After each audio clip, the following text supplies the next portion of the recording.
Hello, ladies and gentlemen. Greg M. Life on the go with track and field updates. Talking about NCAA Outdoor Championships. Starting with the men's 400 meter, because I'm going to go cover the events that I thought was interesting and had the best performances. But all of them are real great performances. But let's get into this. The men's 400 meter, Christopher Morales took that, of course, with 44.47. Ogazi from Alabama, 44.52. As you can see, Christopher Morales is from Georgia, University of Georgia. Javon Powell from Jamaica, 44.54. So 2 personal bests was accomplished in that. Only thing with Christopher Morales, I think that guy can go 43 once he gets some good rest. And I also, what do y'all think? It's just me, everyone. Look at that arm drive, man. Is he using too much energy? We're not having a proper arm drive as far as smooth transition of arm drive. You know, the angles, 90 degrees, 45 degrees or whatever, just smooth to the side instead of throwing it all over the place, it seems to me. It just looks so stressed when he's done that last stretch. It's just not smooth. If it ain't broke, don't fix it. They say he's running fast, but what if he just fixed the arm drive? How much faster he can go, how much smoother it is. The efficiency, that would make him run faster, but it's just me. That's just my thought. And then the shocker, 9.95, Louis Hinchcliffe. This is just me. This guy look like he's from somewhere Asia or Malaysia, who knows? Maybe Filipino, I can't tell. But this man been running the rounds and was looking good, but I don't think he was the favorite. And then look what he did. Personal best, 9.95. He beat people like Favor Hash, Ajayi, if I'm pronouncing that right, from Auburn. Auburn got second and third. And Godson, Egan Brume, 10.02. I think they were looking at these guys, Maswangani, Ogen Brume, Favor Ash to maybe be the first, second, and third, and maybe Louis Hinchcliffe was expected to maybe place fourth. And for a second, it looked like he wasn't going to make it into the top 3 round in the final, and then that last 10 meters, the man find a gear. So, like you can see, some personal best. Let me see, South Florida guy, Samu Abdul Rashid, someone to look forward to in the future. He's only a sophomore. He run a personal best. So, the next 2 years, if this guy stay healthy, he's going to be up in the runnings. Louis Hinchcliffe is a sophomore. This guy from Auburn that got third, he's a freshman. So, a lot more to look forward to in the years to come. Let's move on.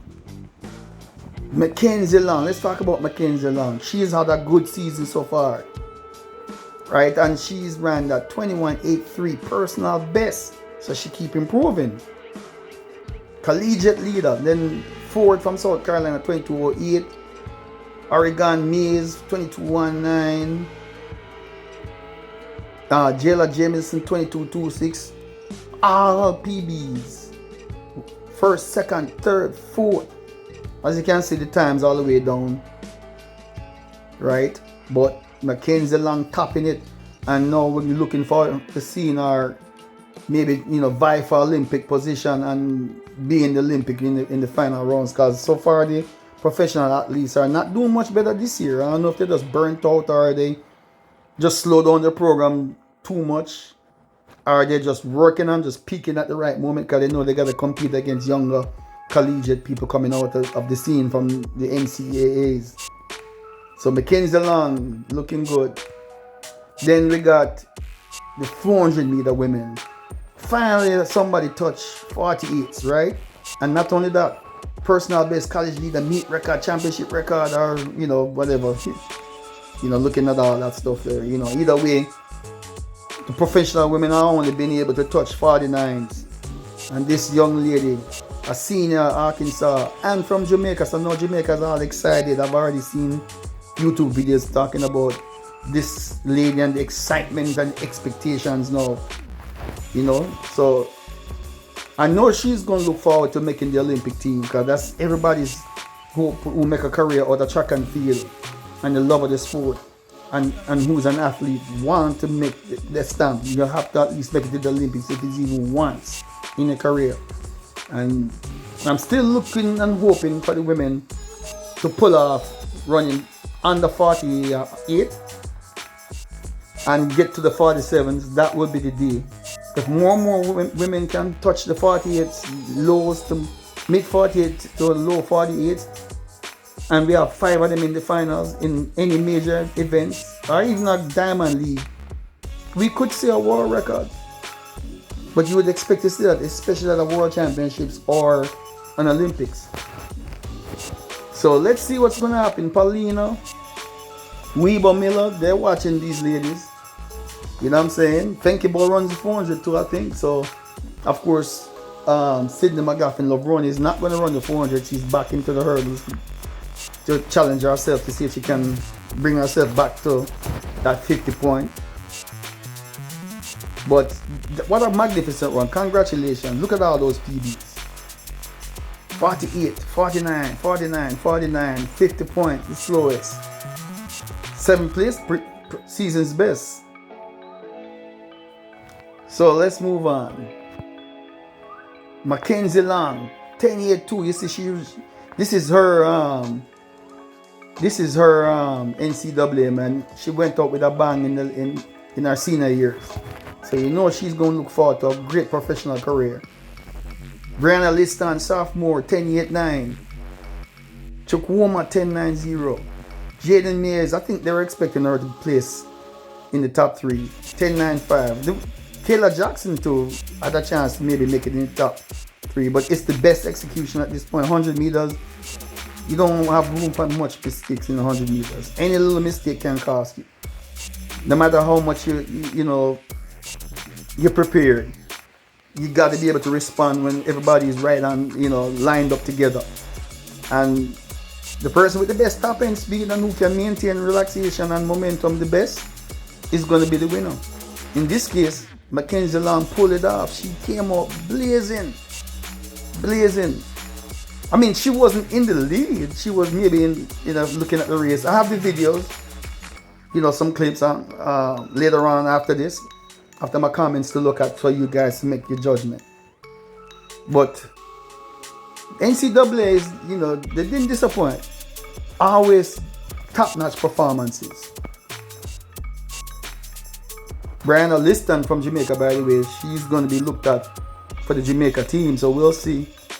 I'm just concerned about how healthy she is, if she can maintain her health and fitness. All right, let's move on. All right, this is 100 meter NCAA men's. There's Louis Hinchcliffe. Let me see. Do I have the volume on this? I messed up.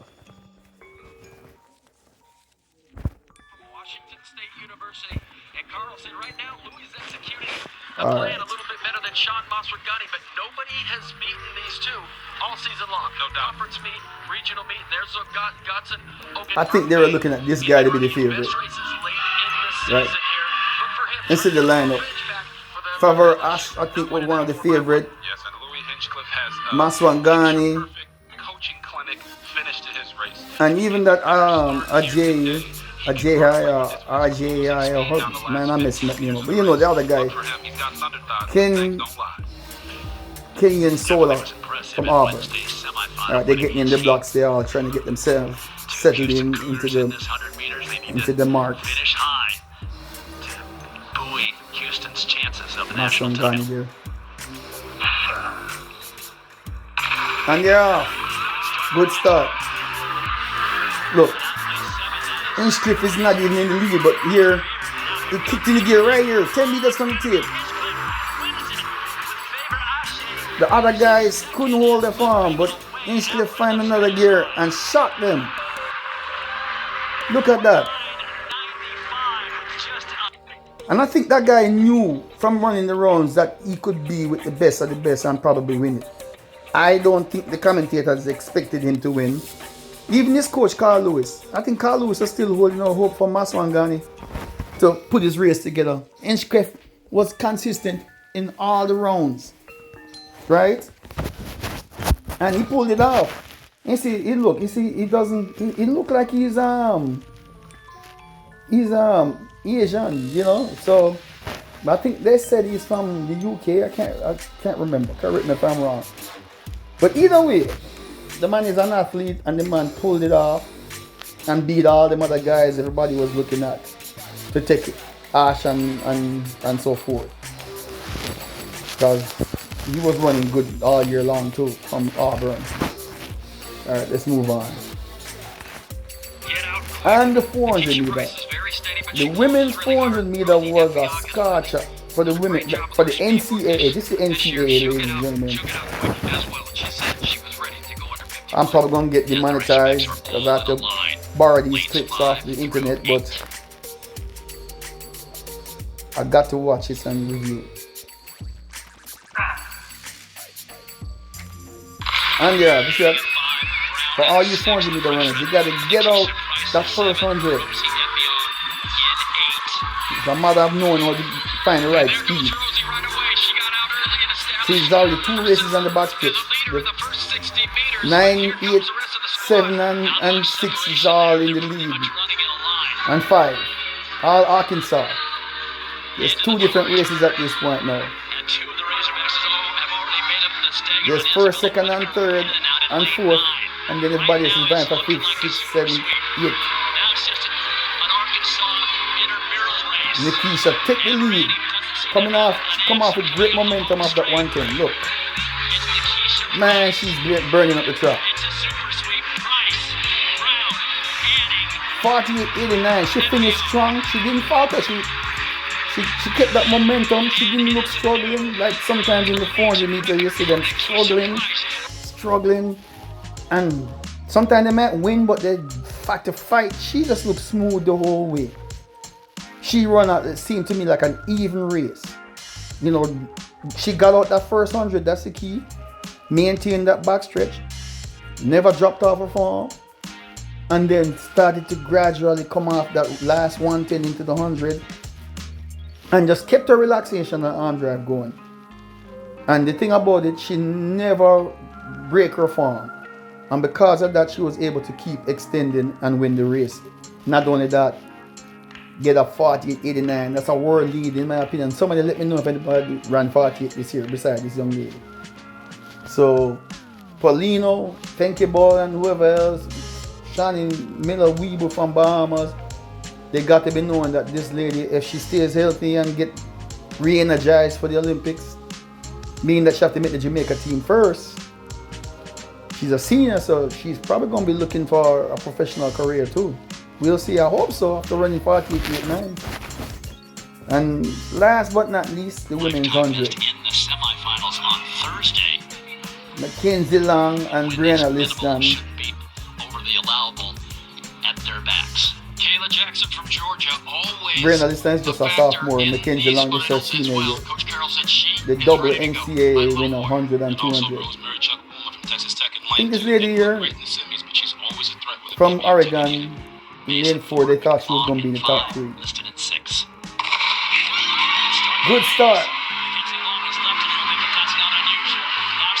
Look at that. Mackenzie Long was in the back of the pack and she just moved forward. Nobody could respond when she had that top end speed. Brianna Liston kind of went with her. But great top end speed, man. I mean, this lady, she was in the back of the pack. The back of the pack. You know what I'm saying? So, and she just spring forward when everybody else was just hit the brick wall and couldn't maintain their form. They were just decelerating 2 down fires and she was just getting into gear. But great performances at the NCAA. Congratulations to Mackenzie Long, double winner, 100, 200. She's going to be looking for a future in the professional ranks, and you know it's an Olympic year, so we'll see if how many of these collegiate runners is going to make it to the Olympics and shine at the Olympics. The only problem with the collegiate runners, they tend to be burnt out from running all year long, you know, indoors and outdoors and injury problems and all kind of stuff. So we'll see. We'll see. The professional athletes have a lot of people to they have to keep an eye on. Now, until next time, we'll talk again as we have more competitions to look at in track and field. All right, that's it for now. Until next time.